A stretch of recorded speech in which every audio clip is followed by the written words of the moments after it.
The David Pakman Show at davidpakman.com. There's this crazy story about a 21-year-old named DeAndre Somerville who spent 10 days in a Florida jail after oversleeping and missing jury duty. The outrage over this was extreme, and Judge John Kastranakis has now said that despite being found in contempt of court, that he is clearing the record of DeAndre Somerville, originally sentenced to 10 days in jail, 150 hours of community service, written apology of at least 100 words, a year of probation, and $233 in fees. Somerville had no criminal record, and social media exploded over the punishment that he received. And the judge reduced the punishment after an appeal. And he apologized in his letter to the judge, but said, I was taken out of here in handcuffs like a criminal. It was immature, but ultimately I am not really a criminal in this way. I care for my disabled grandfather. I volunteer in the community. And the judge says, I know that he was totally rehabilitated already. It happened very, very quick. Makes you question whether a rehabilitation was even really necessary. And his record will be wiped clean. The right decision, Pat, but a lot of wrong decisions leading up to it. Well, yeah, I think this was incredibly harsh to stick him in jail for 10 days. I understand maybe the judge wants to make a point out of all of this and, relay to the American public at large that jury duty is important and you can't just sleep through it. Right. But I think maybe the right penalty, if he was even going to give him one, would be a small fine, maybe the written apology thing. But to give this guy, at least at first, a criminal record and to put him in jail over this, when this is just a civil trial, by the way, that he missed. So no one in the trial that he was supposed to attend was at risk of even going to jail. This is just like a lawsuit type of thing. To make him a criminal out of this was just way too over the top. Yeah, I completely agree with you. So the contempt finding has been vacated. The sentence of probation has been rescinded. It will not be on his record. And that is that. I think the right decision. And, it always is like extra. There's always this other layer where it's like, this is a black kid. Is there a racial layer here? If, Worthington Smithers III oversleeps, is Worthington Smithers getting the same treat? I don't know. I'm just asking a question. And given what we know about how the justice system works, I don't think it's a crazy question to be asking. Yeah, you never know for sure. I mean, to know for sure, you'd have to be able to A/B test it. So we'd have to see if this judge did the same thing to a white kid of the same age who overslept. Yeah. But so even though we can't say for sure, I think we can probably hypothesize that it was racially motivated. And of course, this kid was in very good standing, no prior criminal history. He has to take care of his grandparents, and he had to think about what he was going to do regarding that stuff when he was put in jail. So this is the last person we want to see have to go to jail over something incredibly silly like this. Let's talk a little bit about dog ownership. There has been a review done of 70 years of research about dog ownership. And what the analysis of the research found is that having a dog appears to be protective against dying of any cause. Dog ownership associated with a 24% reduction in all-cause mortality. Now, this is very interesting for a number of different reasons. There are studies that look specifically at if you have an illness, are you more likely to fully recover and recover more quickly if you have a dog? And this is where the idea of therapy dogs in hospitals come from. There are studies that looked specifically at the risk of dying from cardiovascular disease. But I think what is important here, I don't doubt for a second that there are mental health benefits to having dogs, and that those probably translate into physical benefits. But you have to understand, this is an analysis of studies. And whenever you do that, you are not conducting, double-blind, controlled research in the way that you often might want to. So I'll give you an example of the context we need. Having a dog associated with reduced risk of dying from cardiovascular disease.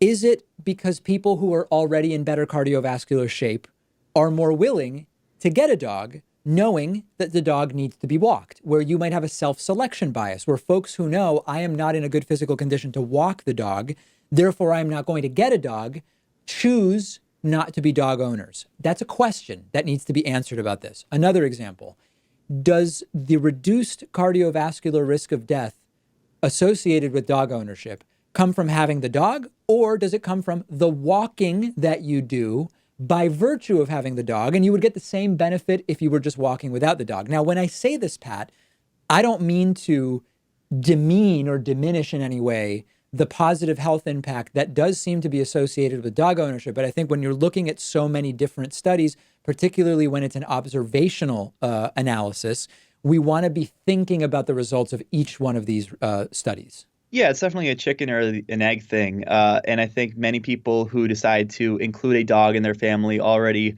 are young. Maybe they have young kids, and so they're typically in good health standing. Whereas if you're maybe older, you may consider not having a dog because you don't know if you'll be able to take care of the thing through its entire life. So yeah, we definitely have to take a look at those and compare the studies and make sure that everything's in good standing. That's totally reasonable. But I think it probably does have to do with I think it probably does cause some increased health benefits, because if you go from having a sedentary lifestyle to now taking on this new responsibility, and you have to walk the dog every day and take it to the dog park and be more active, I think that would stand to reason that you would become a healthier person, right? Sure, it does. I mean, I just think that if you really want to test that, you need to set up a study where you have dog owners and non-dog owners with the exact same walking routine and diet and underlying health and whatever. And in the end, who really wants to pay for that study, right? I mean, I think it's like intuitively we understand that whether it's a chicken or egg, whatever came first, there are benefits health-wise to the lifestyle that having a dog forces you to have. Now, as a vegan who is in favor of animal liberation, Pat, I do think that this has to be accounted for in the context of whether you believe that dog ownership is even moral, right? Because this is an issue you've staked out before. I haven't thought about it recently. I'm not really in a position to take on a dog of my own at this point. Sure. Because I'm just in an apartment. But if I had like a sizable house with a good size yard that the dog could run around in, I don't think at this stage in my life I would have any sort of objection to that. I think dogs are easily made happy and satisfied. And so I don't know if I'm necessarily against dog ownership at this point in my life. We, of course, know that I do have a cat. And that is a big responsibility as well. Yes, maybe too much for me. I think that's kind of the limit that I've reached. I don't think I can take on a dog as well at this point. I think that even if you can make a good argument that there was some immorality in domesticating wolves in the first place, that ship has sailed at this point. And I therefore don't think anyone is doing something wrong by taking care of an individual dog. And I'm guessing that there are vegans with divergent opinions on this. Oh, for sure. I mean, vegans are split about just about everything, like even if you should be able to eat honey. So dog ownership is one of those things. But at this stage in my life, it's just not the battle I'm willing to take up. There's plenty of other things that I want to focus on as a vegan, as someone who's in favor of animal welfare and to some extent animal liberation. But this is just not the hill that I want to die on today. Nope, Pat is not dying on this hill today. So we will move on. There's a new study about mental health among young people in the United States, looking at millennials, those who are 23 to 38 years old as of today, and Gen Zers, who are 18 to 22 years old as of today.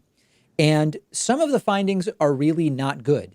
There is a report in the Harvard Business Review which finds, I'm looking for the exact numbers, that 50% of millennials and 75% of Gen Zers have quit jobs for mental health reasons. Now, this is immediately triggering drastically different responses from different people. So you have some people who are taking you've got to pull yourself up by your bootstraps, stop pussyfooting. This is evidence that millennials and Gen Zers are just weak. They are being affected with stress and anxiety by things that really should not be affecting them. That's like one completely unempathetic view about this. The other view is, hey, you know what? Millennials have been crushed by student debt in ways that no prior generation has been. They are working in jobs whose salaries are totally out of sync with the cost of their degrees. They are dealing with stagnant wages, et cetera, combined with, whatever effect social media may be having on people's psyche. It is understandable that you are seeing this level of stress and anxiety. And then there are lots of people who are sort of somewhere in between. But the numbers are not good. That we can say for sure. Well, I think it's also there's just an increased mental health awareness now, where we didn't see that in previous generations, and people know that it shouldn't be necessarily stigmatized, that you should go out and seek help if you need it, if you are dealing with something.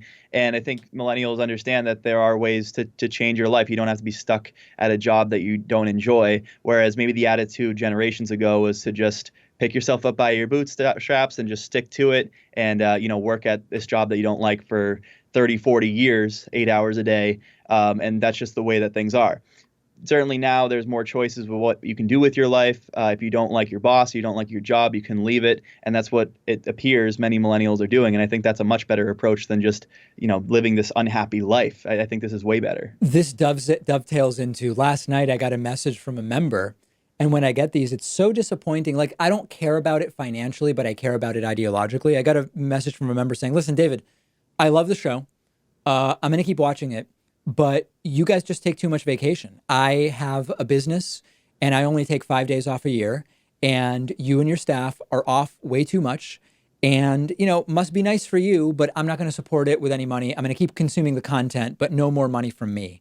And I don't respond to stuff like this, but I kind of feel like saying, listen, I think the problem is you're not taking enough of a vacation. Maybe you're not able to, and you're taking it out on other people. Like, I'm trying to live our values. My values are that Western society is widely overworked.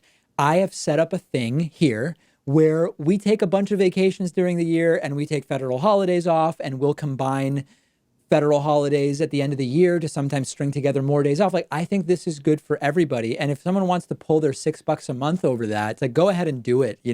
We're not going to change that, but it's so reflective of what is wrong with society right now. Yeah, it just goes to the over fetishization of work that we have in this country. Yes. It's certainly not the attitude that they have in other developed countries, like what you see in Europe. What is it, France? They have 6 weeks to 2 months of vacation every year.